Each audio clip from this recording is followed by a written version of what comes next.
बिस्मिल्लाहिर्रहमानिर्रहीम स्टूडेंट्स, इस लेक्चर के अंदर हम लोग जो कि 10th क्लास का कंप्यूटर का सेकंड लेक्चर है हमारा, इसमें एल्गोरिथम के मतलब हम स्टडी करेंगे। बेसिकली एल्गोरिथम जो है वो क्या होता है। तो स्टूडेंट्स, एल्गोरिथम बेसिकली क्या है? एल्गोरिथम हम कहते हैं finite set of steps if followed accomplish a task, के फाइनाइट यानी कि लिमिटेड सेट ऑफ स्टेप्स जिनको अगर हम फॉलो करें तो काम जो है हमारा मुकम्मल हो जाए। अब हम सबसे पहले उस स्ट्रेटजी की बात करते हैं जो कि एल्गोरिथम को बनाते हुए हम अपनाते हैं। तो एल्गोरिथम बेसिकली इसकी ज़्यादातर डेफिनेशन ही इम्पॉर्टेंट है, ज़्यादातर डेफिनेशन ही आती है, बाकी जो है इसमें जो एग्जांपल्स वगैरह में नहीं आता। तो डेफिनेशन इसकी मैंने आपको बता दी कि finite set of steps finite set of steps if followed accomplish a task. तो स्ट्रैटेजी के लिए सबसे पहली चीज़ जो है वो इन्वेस्टिगेशन में क्या है? पहले तो आइडेंटिफाई द प्रोसेस। इन्वेस्टिगेशन जब हम इस स्टेप को फॉलो करेंगे तो पहले हम प्रोसेस को आइडेंटिफाई करेंगे जिस प्रोसेस को हमने इख्तियार करना है। उसके बाद है identify the major decisions. Algorithm में कहाँ पे डिसीजन मेकिंग हुई है उसको हम आइडेंटिफाई करेंगे। और उसके बाद है आइडेंटिफाई द रेपिटिशन, कहाँ पे कोई कमांड जो है वो रिपीट हुई है उसको हम डिस्कस करेंगे इसके अंदर। इसके अलावा इसमें है आइडेंटिफाई दी वेरिएबल्स कौन कौन से इसमें यूज़ हुए हैं उनको हम आइडेंटिफाई करेंगे। ये हमारा है इन्वेस्टिगेटिंग। प्रिलिमिनरी में सबसे पहली चीज़ ये है कि हमने एक general purpose high level algorithm device कर देना है। जैसे मैंने यहाँ पे कुछ पॉइंट्स लिखे हैं। फ़र्ज़ करें हमने चाय बनानी है, put tea leaves in a pot, boil water, add milk and sugar, wait 5 minutes, pour in a cup of tea. ये एक जनरल पर्पस है, इसको मज़ीद एक्सप्लेन किया जा सकता है, यानी कि मेन पॉइंट्स हमने लिख दिए कि बेसिकली हमने काम करना क्या है। इसके बाद है कि अब इस जनरल पर्पस को अगर हम गो थ्रू करें, इसके मुताबिक हम चलें, आया कि हमारा सलूशन सही आता है या नहीं आता। तो नेक्स्ट है रिफाइनिंग हम कहते हैं। जैसे स्टेप 2 में हमने प्रिलिमिनरी में एक जनरल पर्पस एल्गोरिथम बनाया, अब मज़ीद उसको एक रिफ़ाइन करने की ज़रूरत है, यानी कि मज़ीद एक्सप्लेन करने की ज़रूरत है। वो एक मरतबा भी हो सकता है, अगले स्टेप में उसको मज़ीद एक्सप्लेन किया जा सकता है। तो इसको हम कहते हैं रिफ़ाइनमेंट। मिसाल के तौर पर यहाँ पर मैं एग्जाम्पल देता हूँ। एक स्टेप आप ले लें, जैसे ये put tea leaves in a pot है, put tea leaves in pot. अब इस स्टेप को मज़ीद एक्सप्लेन किया जा सकता है। कैसे?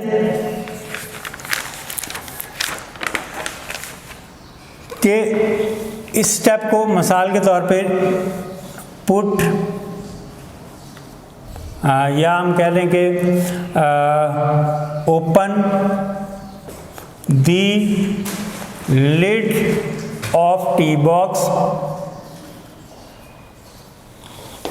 और इसको मज़ीद आगे रिफाइन कर सकते हैं कि take a spoonful of tea leaves. अब ये एक स्टेप को हमने 2 दफ़ा रिफ़ाइन कर दिया। अब इसको मज़ीद रिफ़ाइन कर सकते हैं, यानी कि open the lid of the tea box. अगर हम चाहें तो इसमें एक और ऑप्शन ऐड कर सकते हैं कि open the shelf and take out the tea box, यानी कि मज़ीद हम रिफ़ाइनमेंट को मज़ीद रिफ़ाइन कर सकते हैं। तो ये रिफ़ाइनमेंट हम इसमें करते हैं ताकि हमारा जो सलूशन है उसको मज़ीद से मज़ीद एक्सप्लेन किया जा सके। इसकी चंद 1-2 एग्जाम्पल्स करते हैं एल्गोरिथम की मज़ीद। इसको मैं जैसे हमारे प्रैक्टिकल्स होंगे उनमें जो एग्जांपल दी, मिसाल के तौर पे हमने एक प्रोग्राम लिखना है, और क्योंकि हम ये सारा जो हमारा स्टडी जो है वो प्रोग्रामिंग से मुतल्लक है, तो हमने एक प्रोग्राम लिखना है, उसका एल्गोरिथम बनाना है। मिसाल के तौर पे एक रकम है जिसका हमने वॉल्यूम मालूम करना है। मिसाल के तौर पे यहाँ पे 5, इसका क्यूब हमने मालूम करना है। तो कैसे करेंगे? सबसे पहले स्टेप 1 वो लिखेंगे स्टार्ट।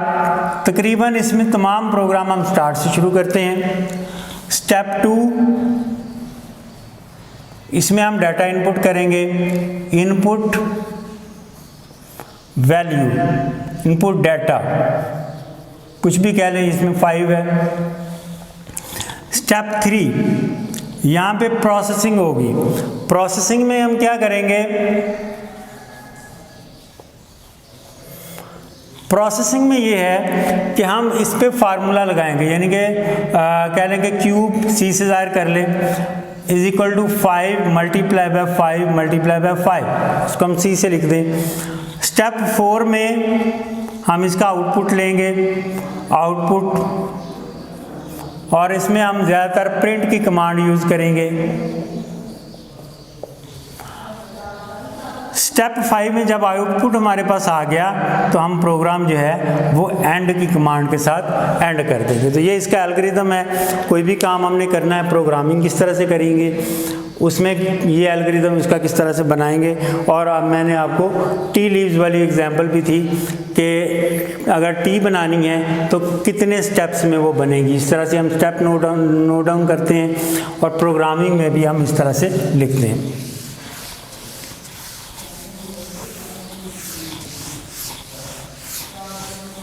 जी, अब हम आते हैं फ्लो चार्ट की तरफ। नेक्स्ट हमारा जो टॉपिक है वो है इसका फ्लो चार्ट। सबसे पहले फ्लो चार्ट बेसिकली क्या है? फ्लो चार्ट जो है वो पिक्टोरियल रिप्रेजेंटेशन है एल्गोरिथम की। एल्गोरिथम बेसिकली जैसे मैंने आपको बताया स्टेप्स हमने राइट किए, यानी सादा लफ्ज़ों में आप कह लें कि एल्गोरिथम जो है वो रिटन स्टोरी है, और फ्लो चार्ट जो है वो इसकी मूवी है, विजुअल इफेक्ट है। तो फ्लो चार्ट बेसिकली जो है पिक्टोरियल रिप्रेजेंटेशन है। सबसे पहले हम इसकी सिंबल जिनको फॉलो करते हुए हम जो है वो प्रोग्रामिंग करेंगे, फ्लो चार्ट बनाएंगे। यहाँ पे हम लिखते हैं इसका पर्पस। पहले नंबर पे है हमारी terminal symbol, start and and symbol, start and, दोनों के लिए हम यही सिंबल इस्तेमाल करते हैं। इसके बाद है स्क्वायर, एक रेक्टेंगल सिंबल है, ये प्रोसेसिंग कहलाती है। यहाँ पे हमने जहाँ पे फार्मूला लगाना है वहाँ पे ये सिंबल इस्तेमाल करते हैं। एक है पैरेललोग्राम, डाटा को इनपुट और आउटपुट, इसका वसूल करने के लिए, डाटा को इनपुट करने के लिए और आउटपुट लेने के लिए हम ये सिंबल इस्तेमाल करते हैं। इसके बाद है एक डायमंड सिंबल कहलाती है, ये डिसीजन मेकिंग है। जहाँ पे हमने डिसीजन मेकिंग यानी कि दो चीज़ों को कंपेयर करना है। फ़र्ज़ करें दो बच्चों की हाइट है, उनको हमने कंपेयर करना है कि इसमें किसकी हाइट ज़्यादा है, तो उसके लिए आमतौर पे डिसीजन मेकिंग सिंबल इस्तेमाल करते हैं। वहाँ पे एक से ज़्यादा यानी कि इसके आंसर आ सकते हैं यस या नो, तो लिहाजा दो तरफ हम यहाँ पे एरो की लगा के इसकी जो है डायरेक्शन शो कर सकते हैं। नेक्स्ट है हमारा कनेक्टर सिंबल। कनेक्टर बेसिकली जहाँ पे फ्लो चार्ट बहुत लंबा हो जाता है, नेक्स्ट पेज पे चला जाता है, तो दो फ्लो या बहुत लंबे लंबे दो फ्लो चार्ट्स हैं, उनको हमने आपस में जोड़ना है। तो दो फ्लो चार्ट्स को जोड़ने के लिए हम कनेक्टर सिंबल इस्तेमाल करते हैं, तो ये कनेक्टर सिंबल कहलाती है। इसके अलावा एक सिंबल होती है यूं,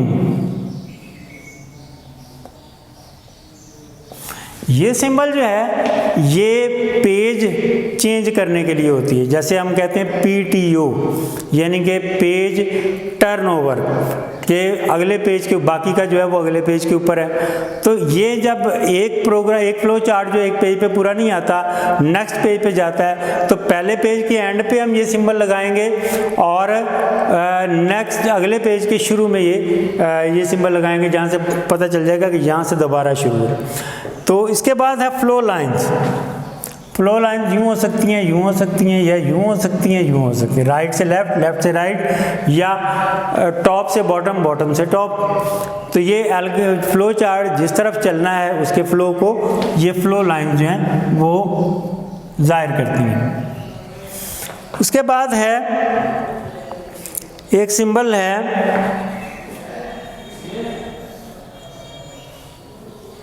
यहाँ पे बीच में, ये बेसिकली प्री डिफाइंड जो फंक्शंस हैं, जो प्रोग्राम डेवलपर ने या लैंग्वेज बनाने वाले ने जो पहले से इसमें इंफॉर्मेशन उसकी रख दी है, तो उनको हम जो है वो कहते हैं कि सब रूटीन्स भी कहते हैं। एक रूटीन चल रही है, उसके अंदर एक और सब रूटीन हम यूज़ करते हैं, या प्री डिफाइंड कमांड जो हैं उनके जो फार्मूलाज वगैरह हैं, वहाँ पे जहाँ पे ये हमने यूज़ करना है वहाँ पे ये जो है सिंबल यूज़ करते हैं। उसके बाद लास्ट है कि अगर कोई चीज़ हमने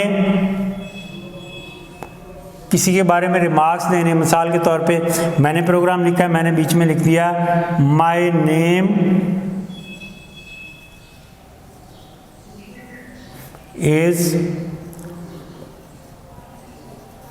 कैसर, रिमार्क साथ दे दिया कि मैंने ये प्रोग्राम बनाया है। इसके अलावा अगर कुछ और ये फार्मूला कोई लगाया है, क्यों लगाया है, उसके बारे में हमने एक्सप्लेन करना है, तो वो जो है वो उसके बारे में हम साथ साथ जो है वो रिमार्क्स लिख दें। तो रिमार्क्स में वो एग्जीक्यूट नहीं होते, ना वो प्रोग्राम में कहीं शो होते हैं, जस्ट जब हम लिस्ट प्रोग्राम की देखना चाहते हैं तो तब हमें नज़र आती है, तो तब हम देख सकते हैं कि ये कि हमने क्यों लिखा था। अब हम आते हैं फ्लो चार्ट बनाने के लिए कुछ गाइडलाइंस, उनको हम डिस्कस करते हैं और इसके एडवांटेजेस क्या हैं, इसके डिसएडवांटेजेस क्या हैं। पहले नंबर पे तो जो गाइडलाइन में है कि in drawing a flow chart all necessary requirements should be listed in a logical order, कि तमाम जो रिक्वायरमेंट्स हैं उसको एक तरतीब के साथ, जैसे प्रोग्राम ने चलना है उसके मुताबिक जो है वो लॉजिकल ऑर्डर में लिख दी जाती हैं। फिर flow chart can be clear, neat and easy to follow, बिल्कुल नीट एंड क्लीन होना चाहिए और ताकि उसके ऊपर आसानी से हम अमल कर सकें। There should be not any ambiguity, यानी कि कोई चीज़ उसमें गैर वाज़ेह ना हो, कोई अबहाम ना हो जब हम फ्लो चार्ट बना रहे हों। Only one flow line should be come out from a process symbol, जहाँ पे प्रोसेसिंग हो रही होती है। प्रोसेसिंग सिंबल क्या है? रेक्टेंगुलर सिंबल है, जहाँ पे हमने कोई फार्मूला लिखना होता है। मिसाल के तौर पे जहाँ प्रोसेसिंग होनी है, जैसे मैंने आपको एग्जांपल दी कि लेंथ मल्टीप्लाई बाय क्यूब आप कर लें, यानी कि 3 वैल्यूज़ हैं उनका हमने क्यूब लेना है, तो यहाँ पे फार्मूला हमने लगाना है, तो वहाँ पे उसके साथ सिर्फ एक ही फ्लो होगा, यानी कि ऊपर से नीचे की जानिब है, तो यहाँ पे फार्मूला लग गया और कोई इसमें कोई डायरेक्शन इसकी नहीं होगी। इसके अलावा डिसीजन मेकिंग जो सिंबल है, यानी जिसको हम डायमंड सिंबल कहते हैं, तो डिसीजन मेकिंग सिंबल में ऑप्शंस होती हैं जहाँ हमें उसने कंपेयर करना होता है। डिसीजन मेकिंग यूँ सिंबल है, इसमें ऑप्शंस, इसीलिए ये इसकी शेप यूँ रखी गई है कि अगर यस तो वो क्या करे, अगर नो है तो वो इस साइड पे जाए। इस तरह से इसमें जो है वो गुंजाइश है, आप दो तरफ यानी कि इसकी डायरेक्शन जो है वो दे सकते हैं, 2 फ्लो लाइंस लगा सकते हैं। इस तरह टर्मिनल सिंबल है, टर्मिनल सिंबल जारी बात है कि या स्टार्ट है या एंड है, तो इसमें एक साइड पे इसकी फ्लो लाइन होती है, या ऊपर से नीचे की जानिब होगी, यानी कि जहाँ पे स्टार्ट हो रहा है तो यहाँ पे एंड हो रहा है तो एक ही यानी कि होगी एंड हुई, ठीक है। और जब स्टार्ट हुआ तो ऊपर से नीचे की जानिब, ऊपर कुछ नहीं होगा, एक साइड पे इसके सिंबल होगी, दूसरी साइड पे सिंबल नहीं होगी। टर्मिनल सिंबल जो है वो ऊपर से ना तो ये स्क्वायर है, ये बिल्कुल यहाँ से राउंड होती है। उसके बाद है कि रिमार्क्स जो है मैंने आपको बताया कि वो लिखे हुए नज़र नहीं आते, हम रिमार्क्स को यूज़ कर सकते हैं किसी भी जगह पे किसी चीज़ को एक्सप्लेन करने के लिए। इसके अलावा जो है if the flow chart becomes complex it is better to use connector symbol. अगर कम्प्लेक्स काफ़ी बड़ा हो गया है फ्लो चार्ट, तो मैंने आपको बताया कि फ्लो लाइंस की बजाय कनेक्टर सिंबल से हम उसको दो फ्लो चार्ट बना के उनको आपस में कनेक्टर सिंबल से जोड़ लेते हैं। It is useful to test the validity of the flowchart by passing through it with a simple test data। कोई टेस्ट डाटा इसमें डाल के हमने पहले चेक करना होता है कि ये वैलिड भी है या नहीं। तो ये तो है फ्लो चार्ट की गाइडलाइंस जो फ्लो चार्ट बनाने के लिए थी। इसके अलावा इसके एडवांटेजेस क्या हैं? फ्लो चार्ट एक गाइड के तौर पर काम करता है जो कि समझने के, क्योंकि एल्गोरिथम को एक्सप्लेन कर रहा होता है, इसके ज़रिए हमें प्रोग्राम लिखना बड़ा आसान हो जाता है। इसके अलावा यानी कि किसी किस्म की कोई मिस्टेक आ जाए तो हमें कोई एरर आ जाए तो हमें फ़ौरन पता चल जाता है कि कहाँ पे एरर आया। Which with the help of flow chart the logic of the algorithm can be described effectively. इसके अलावा flow chart are part of the design document, hence maintenance of the operational program becomes easy. कि flow chart क्योंकि program document में भी explain किया हुआ होता है, तो वहाँ से हमें फ़ौरन पता चल जाता है कि अगर प्रोग्राम में कोई एरर आ गया तो उसको मेंटेन कैसे करना है। इसके अलावा फ्लो चार्ट जो है एक गाइड के तौर पर ये हमें प्रोग्राम डेवलपमेंट में काम आता है। और फ्लो चार्ट हमें डीबगिंग प्रोसेस में हमें काम देता है। मैंने आपको बताया कि डीबगिंग क्या है, कि process of finding and removing errors. इसके ज़रिए हम आसानी से एरर्स को फाइंड कर सकते हैं और उनको रिमूव भी कर सकते हैं। और लेकिन इसकी कुछ लिमिटेशंस हैं, यानी कि ये एक महदूद है। मिसाल के तौर पे बहुत बड़ा और कम्प्लेक्स एल्गोरिथम फ्लो चार्ट उसको बनाना बहुत ही मुश्किल होता है, यानी कि बहुत कम्प्लेक्स प्रोग्राम का जो फ्लो चार्ट है उनको बनाना मुश्किल होता है। और दूसरे नंबर पे इसकी जो लिमिटेशन है वो ये है कि अगर हमें समझ लें कि उसमें कोई अल्ट्रेशन करनी पड़ जाए तो flow chart will be redrawn, यानी कि दोबारा बनाना पड़ेगा। फ्लो चार्ट जो है वो पूरे का पूरा दोबारा बनाना पड़ेगा। ये दो लिमिटेशंस है इसकी फ्लो चार्ट की, कि समझ लें कि